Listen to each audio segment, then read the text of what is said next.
Manerina ny fiarahabanantsika ireo tokantrano ireny tena koa ny ambasadeur-n'ny Joshua faly be mandroso tokantranontsika na ny ampiasany ianao na ny tomobila na iza naiza dia faly be ny ambasadeur-n'ny Joshua mihaona aminao ary miresaka aminao indray fampianarana larina fahinina amby roapolo ny fampianarantsika izay mitondra ny lohateny hoe fa maninona ary Joshua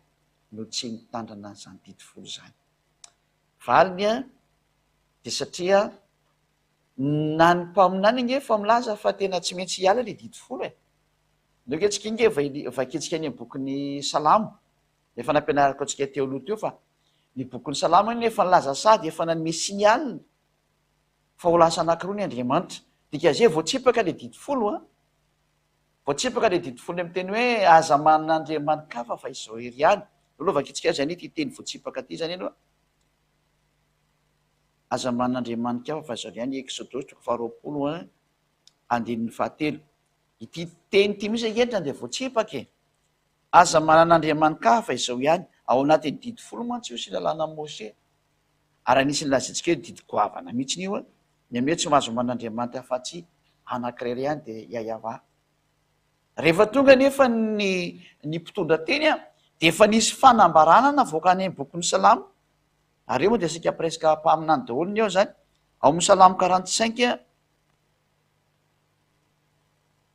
efa hitantsika moa teny io fa dia famerenana fotsiny amin'ny androany hoantsika rehetra izay manaraka ny fampianarana ary maniry ny araka amin'ilay tena mpamonjy izay antsoina amin'ny arana hoe Yahosoa sy dada Yahva. Salamo 45 dia 6 sy 7 jereo ange ty teny ty ino tsara ary izy ty. Salamo 45 6 7 ny seza fiandriananao Andriamanitra dia mandrakizay toria ary ny tehim-pamarinana ny tehim-panjakanao. Tianao ny fahamarinana fahalanao ny heloka koa Andriamanitra zay Andriamanitra ao le Andriamanitra zany zay lazaina hoe manana seza fiandrianana dia lazaina fa mbola manan'Andriamanitra izy mazava be zany fa nanomboka tao amin'ny bokin'ny Salamo nefa nisy fanambarana mandefa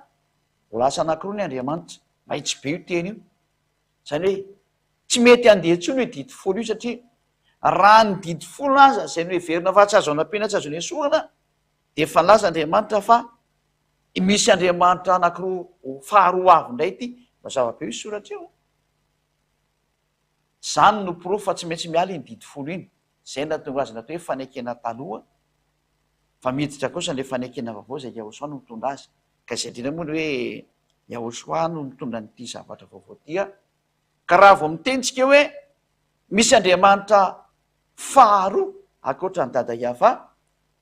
dia efa tsy mety mipetraka intsony ny didy folo ny dikan'izay fa raha mbola mipetraka ny didy folo amin'izany teny zany dia misy teny mifanohitra goavana be ny dikan'izay fa izany le tena petraka amintsika hoe io Andriamanitra io dia manao ny programany izy ho amin'ny famonjena ny olona. Misy programana petrany izy eny Andriamanitra azy manao ny laminazana izy hoe tiany atao ka ho azavaina amintsika hoe fa ina moa zany ny antony nanomezana ny didy folo ho resatsika indray zay amin'ny fampianarana manaraka eo ina ny antony nanomezana ny zany raha zatra efa ho potena maninona tsy trandeletena izy nomena zany fa mbola nasiana ny indray aloha fa maninona tsy trandeletena izy nomena satria misy teny roa mifanipaka zao le didy folo miteny hoe za man'Andriamanitra fa za ny bokin'ny Salamo nefa fa miteny hoe misy Andriamanitra faharoa avy ao iza zany no arahana dia zay le hoe ny didy folo zay ho resatsika eo avy eo dia misy laminasa natokana ho an'iny fa tsy iny le mitondra ny famonjena ho anao zay hoe mpelo lalana iny fa ho resatsika rehefa avy eo fa andeotsika aloha jery an'ity tantarany hoe naniny Yahosoa nandika ny didy folo valiny tsy nandika ny didy folo izy koa hoe tsy nitandrina an'io fa misy laminasa efa mandefa ho avy ny fanekena vaovao ary hitondra n'io fanekena vaovao izy efa nampianaran'ny Israeliana anie zany raha vaketsika ny bokin'ny Jeremia 31 hoe isy ny fanekena vaovao zay ho avy aleo Jeremia moa ko mbola tateorina fa aleo le zanak'Andriamanitra no jerevantsika mihitsiny le tenin'ny mpaminany Isaia satria Isaia no mpaminany teo alohany dia Isaia mpaminany ange nefa ny teny fa ho avy ny fanekena vaovao Isaia 42 Isaia 42 6 alahatritsika araka ny voan'le teny zany Isaia 42 6 dia zao ny voalaza ny soratra masina miara mamaky deo tsika ny hatrano any.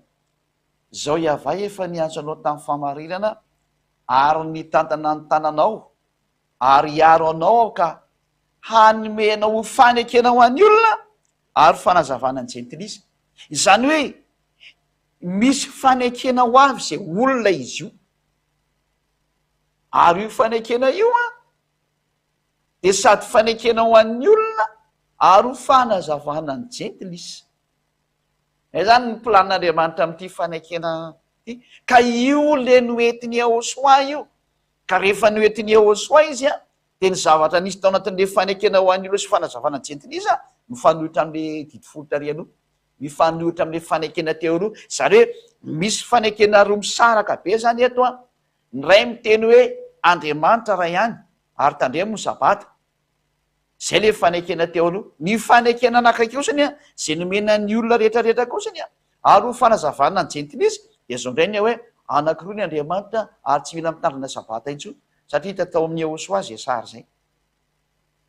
De mazava be ny sary, na ianao raha na ianao zandra de mahitsy be ay ve zany, mahitsy be tokoa ngely sary. Fa raha tsy zany de miady reo lalànareo, lasa misy lalàna mifanohitra be mihitsy, fa tsy mifanohitra ny lalàna fa misy fanekena ray nipetraka any de misy fanekena ray mipetraka kosa ny ato lay ny fanekena nipetraka teo le didifolo sy lalàna Mose hojerevantsika rehefa avy eo. Iny le hoe azana ampiana sady tsy azana esorana tsy azana ampiana.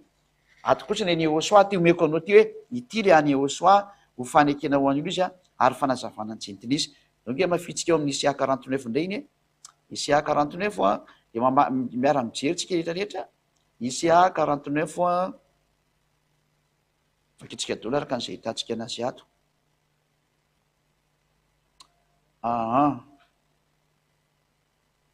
Andininy faheniny Isia toko fa 7:20 49 andininy 6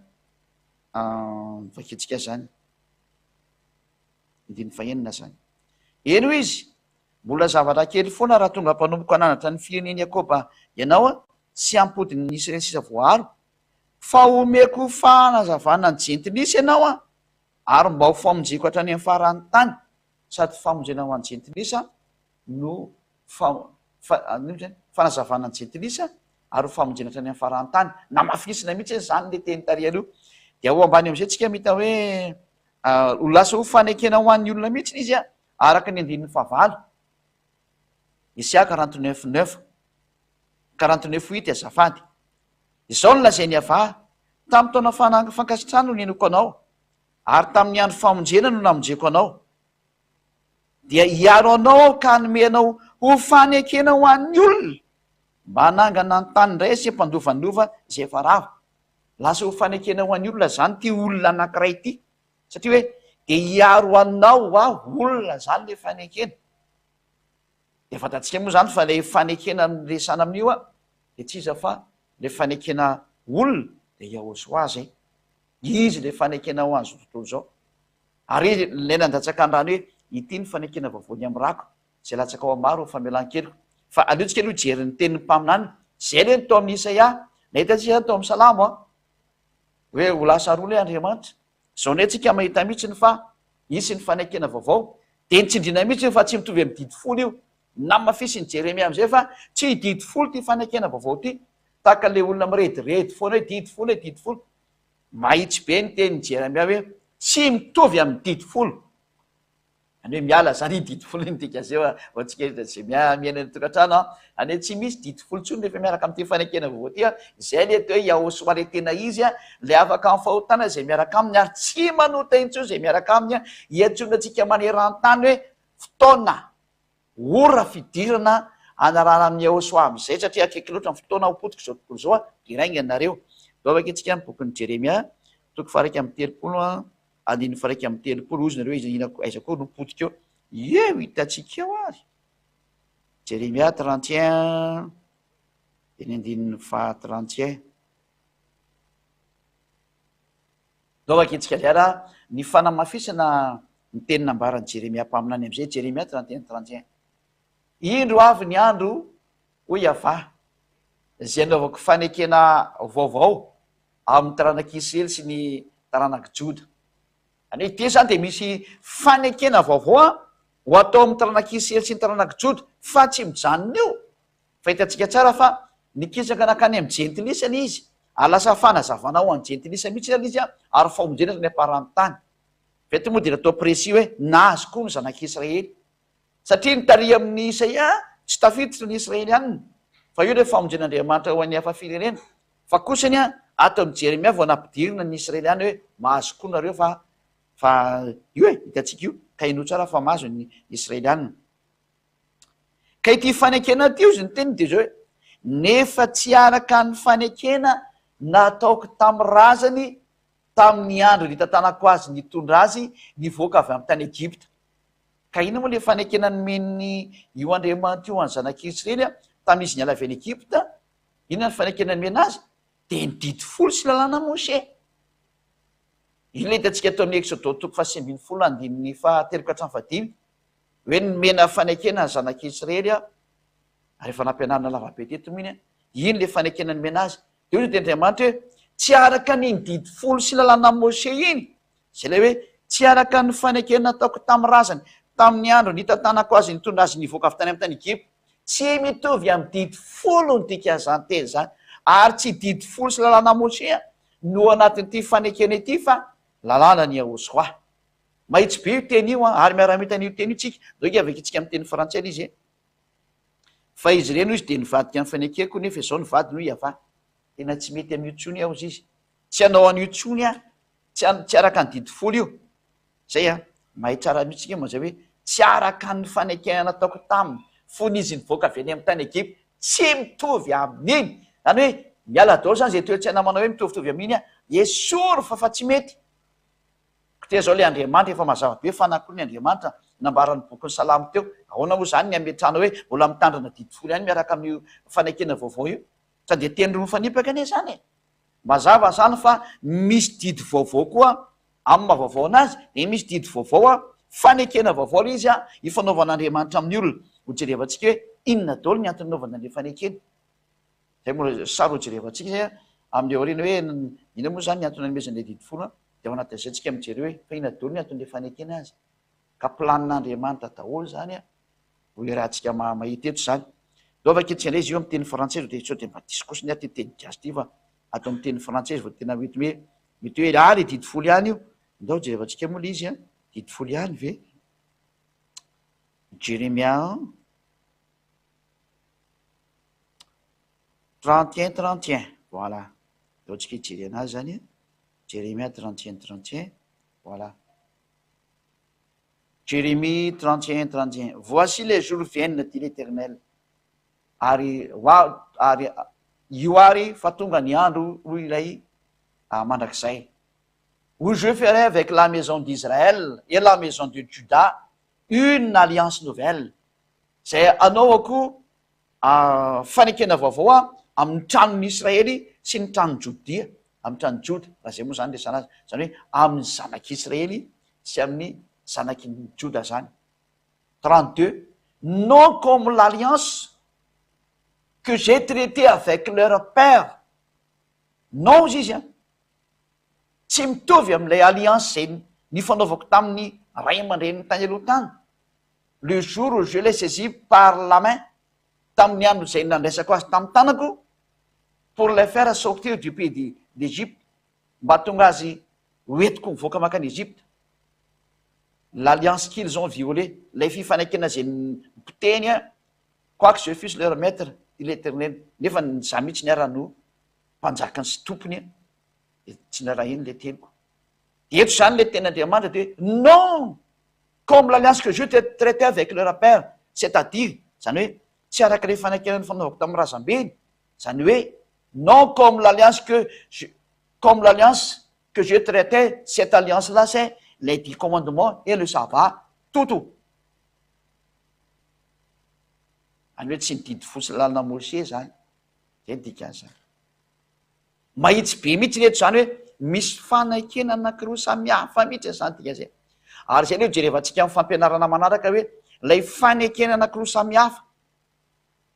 Ary tadidina kely zay zany eo ny teknisiana zay mandray antsoratra ny zandram-bareto hoe misy fanekena roa samihafa ho azavaintsika mila hoe inona no mahasamihafa an'ireo fanekena reo, satria lay fanekena didy folo dia tany aloha tany alelohava akitsika le hoe fanekena didy folo de ty nefa misy fanekena vaovao koa ty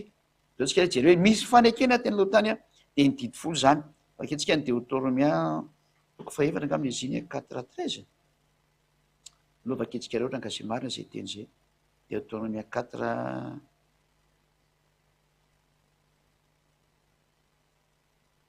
5:13 zay Deutéronomia 4:13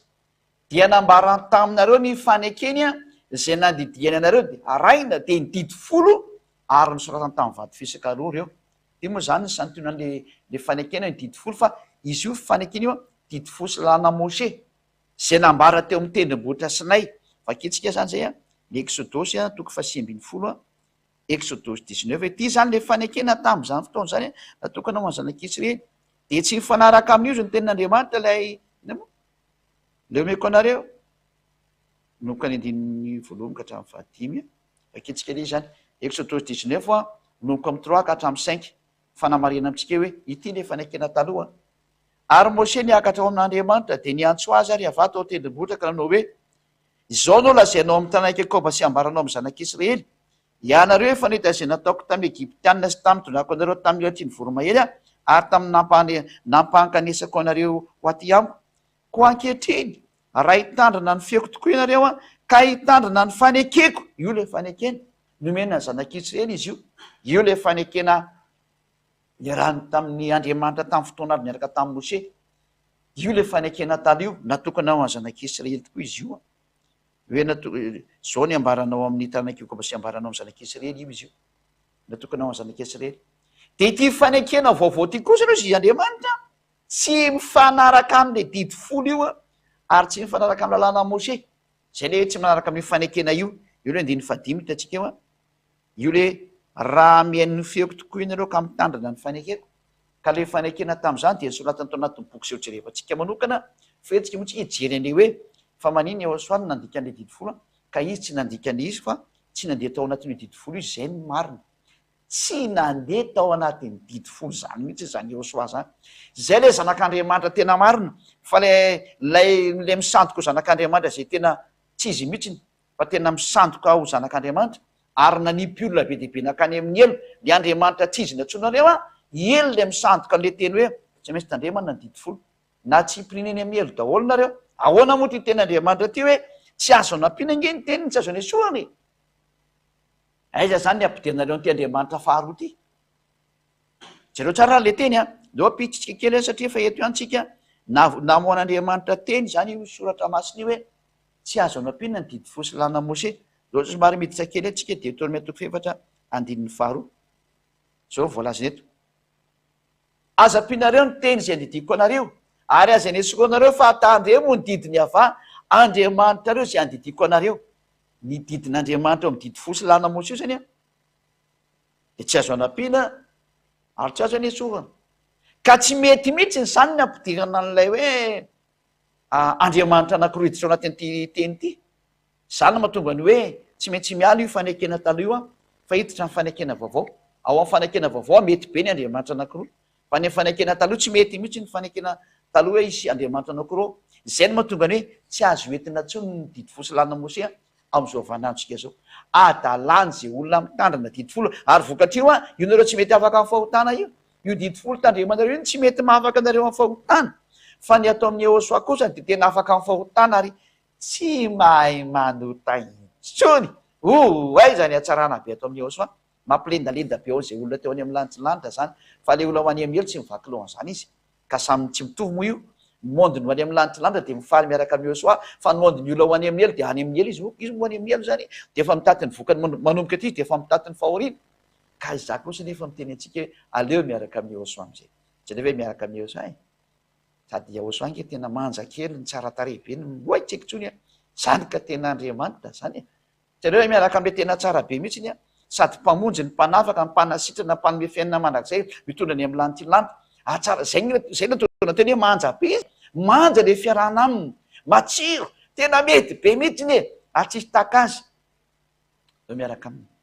zay ny teny zay ady aminy hoe dao miaraka aminy aza mianana ntsony fa dao miaraka aminy dao nao brady eso amin'ny Ahosoa am'zay hoe tena misaotra betsika Ahosoa fa tena tsara be ny nataonao a de ndao ary satria hitantsika am'zay le fanekena vaovao de zay ndefa ny teny ndray le mpaminany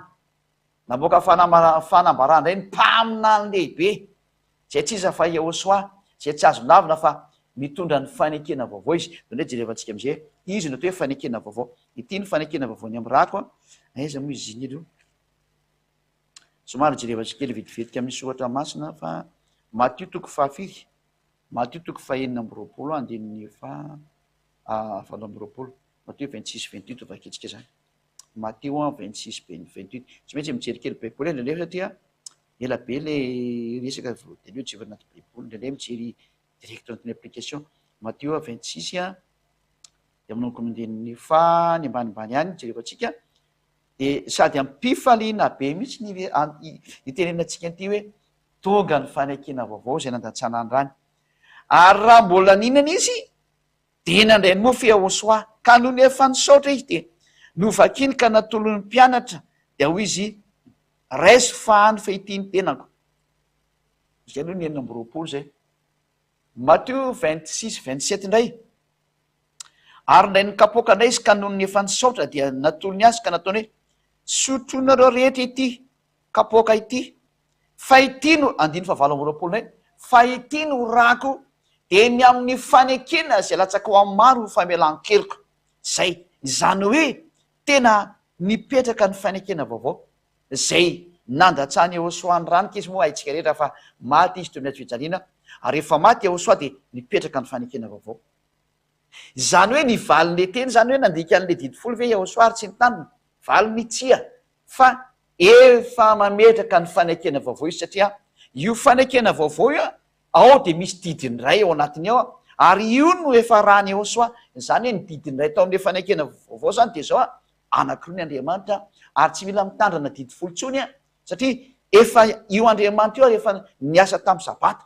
Hitantsika tao amin'ny fampianarana alarana fa 5 amby roapolo teo niasa tamin'ny andro sabata izy. Ka ny didy eo amin'ny fanekena vaovao zany roa ny Andriamanitra. Hitantsika ny teneny tao amin'ny boky ny Salamo io ary natonga ny Yehosoa le nivonoana io tao amin'ny larana fa 5 amby roapolo. Ary ihany koa ao anatin'izany de tsy mila mitandrina sabata. Ary zay reny tonga ny Jesosy nitorabato anazy hoe hotorana vato izy tsy afaka namono satria mbola sy tonga le fotoana zay le zay ka eo am'izany sary zany zany rezanantsika mihitsy ny hoe tanteraka fa misy ny fanekena vaovao ka noho ny amin'ny Yehosoa nandeha tamin'le fanekena vaovao noho ny amin'izy nandeha tao amin'le fanekena vaovao de tsy mitovy tao amin'ny fihetsika tao amin'ny fanekena taloha zay ny didy fosy lana Moshe satria fanekena koa iny tsy nitovy tamin'iny ny fanekena vaovao satria ny ao amin'ny fanekena vaovao ny Andriamanitra anankiroa de ny dada Iavasy Yehosoa ary eo amin'ny fanekena vaovao miasa miandro sabata zay tsy azo atao mihitsy nefa de dada Iavah mihitsy no miasa miandro sabata. Anao am'izany mba tena samihafa mihitsy izy ary raha voadiso amin'ny anakika de efa meloko amin'izy rehetra efa tsy mety tsony zany satria hoe tsy azo anam-pina tsy azo enesoana de mazava zany fa mivalona any le fanekena taloha fa tsy afaka miaraka amin'ny Yehosoa zany. Ary Yehosoa tena hafa mihitsy izy tsy mahazo miaraka amin'ny didifolo koa zay miaraka aminy fa Yehosoa manany azy manokana zay le hoe fanekena vaovao. Ary eo anatin'le fanekena vaovao de misy lalàna de ny lalànao de zao tsy mahay manota intsony zay ny lalànao de zay ny amarana antsika ny teniny lay hoe Yehosoa ve naninona nandika didifolo de satria ny antony efa mametraka ny fanekena vaovao izy roa ny Andriamanitra an'le didifolo zafaty fanekena vaovao ary tsy mitandrina sabata intsony zay le hoe fanekena vaovao zay. Dao raha vaketsika tsara ny teny zao ny lalànan'ny Yehosoa aza manota intsony zay no vaketsika voalohany de manana lalàna aleloha vaketsika le Jaune 12:49-50 Jaune 12 misy lalàna ny men'Andriamanitra azy tsy azonao lavina mihitsy. Zao ny didiny men'Andriamanitra anazy zao tsika rehetra tokantrano ary mafinaritra be zany na te Yehosoa zany raha tsy ianareo Yehosoa le tena mafinaritra be ay zany hatsarany zany Yehosoa zany do eraka aminy am'izay moary daoly am'izay ny tokantrano rehetra alaminy daoly ny fianakaviana ray manontolo ny vady aman-janaka dao manatona ny Yehosoa daholy am'izay tsy misy mipetrapetraka any an-trano antsony fa tande miainga daholy hoe ho any amin'ny Yehosoa tsika riankonako malalako indrindra ty tsara be ny miaraka amin'ny Yehosoa zany na teo tokantrano tena milamina sy mahafinaritra miaraka amin'ny Yehosoa. Jaune 12:49-50 satria zao tsy niteny ho ahy fa ny ray izy naniraka izy no nandidy azy eo lazaiko sy izy ho toriko ary fantatro fa fiainana mandrakizay ny didiny ka zay lazaiko de lazaiko araka an'izay nolazainy ray tamiko. Mametraka mihitsy zany le ten'Andriamanitra ato hoe ahoana moa zany misy didy nomen'Andriamanitra zay hitana tsara io. Ny ray no naniraka ary nandidy azy eo nolazaiko zay toriko fa fiainana mandrakizay ny didiny ny amin'ny andiny fa dimapolo io. Lay teny nomenan'i Yehosoa zany de ity fanekena vaovao ty zany zay Yehosoa le fanekena vaovao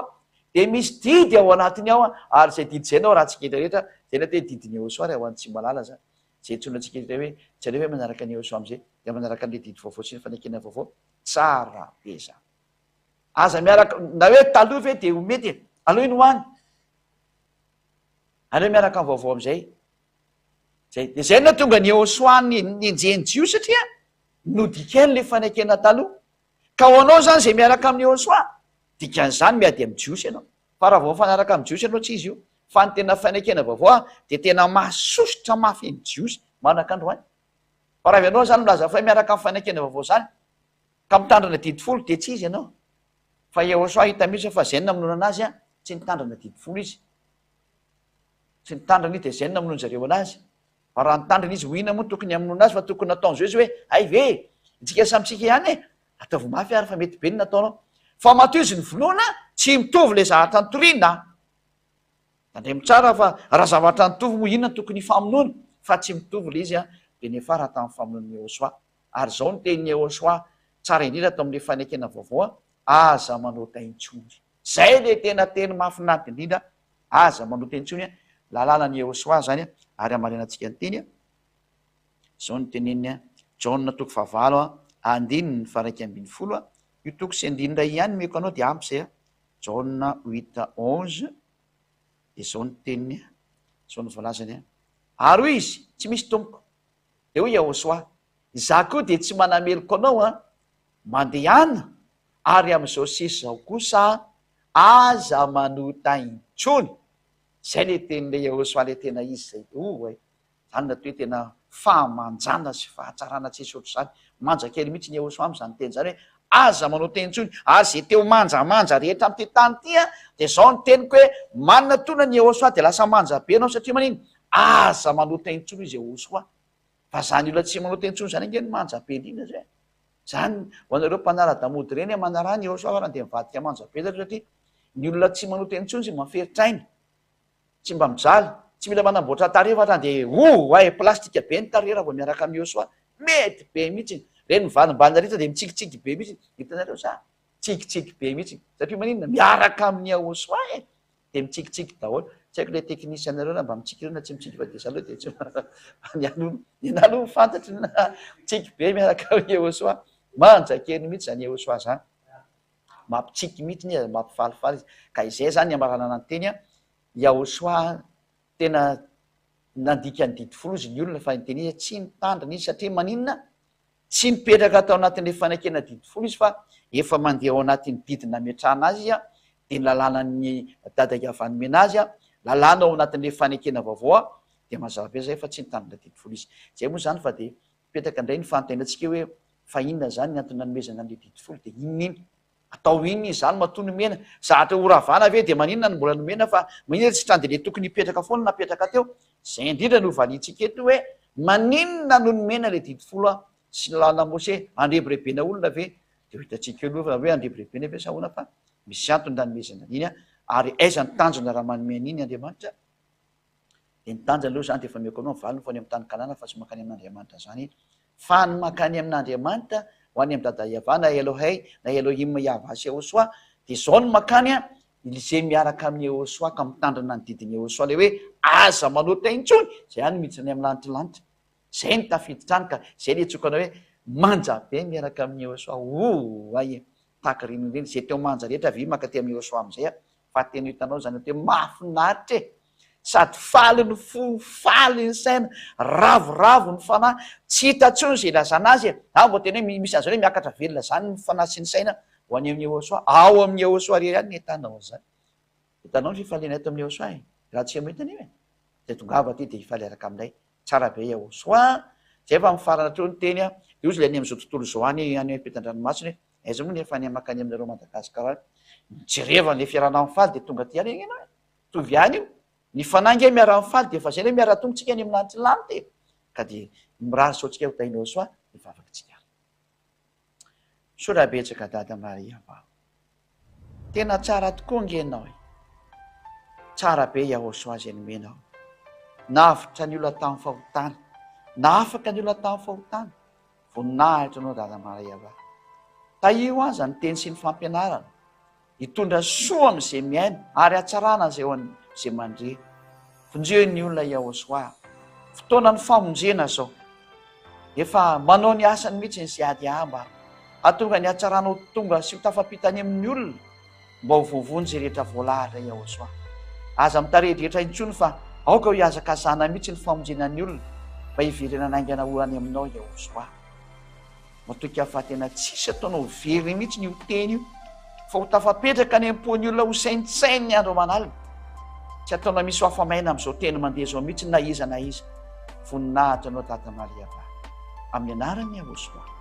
Halleluja. Amen. Dia mbola sotsiketra samy tenao soa ho amin'ny fitohizan'ny fampianarana manaraka indray.